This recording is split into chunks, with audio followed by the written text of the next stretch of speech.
एक शख्स मेरे काम की जगह पे आया और उसका हुलिया कुछ थोड़ा वो काला काला सा था और काफ़ी टॉल था, काफ़ी बड़ा सा था, काली सी जैकेट पहनी थी।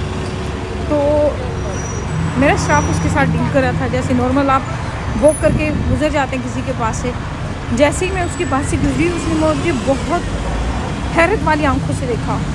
तो मैं थोड़ा सा आगे चली गई और वो मेरे पीछे एकदम से भागा। इतना मशरूफ था मेरी वर्किंग प्लेस, वहाँ बहुत सारे लोग थे। वो छुरी लेके मेरे पीछे भागा और लोगों ने मतलब पकड़ लिया उसको। फिर हमने उसको बाथरूम में बंद कर दिया। जब हमने किया फिर हमने पुलिस को बुला लिया और पुलिस उसको अरेस्ट करके ले गई। ये बात इस तरह की है कि हम किसी पे शक नहीं कर सकते, हम किसी को कुछ कह नहीं सकते। हाँ, मुझे बहुत ज़्यादा मैं ट्रॉमा में चली गई।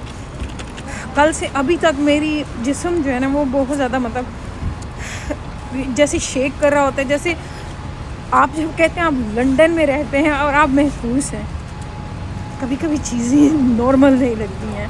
बस यही बताना था और डरते हम फिर भी नहीं हैं। शुक्रिया।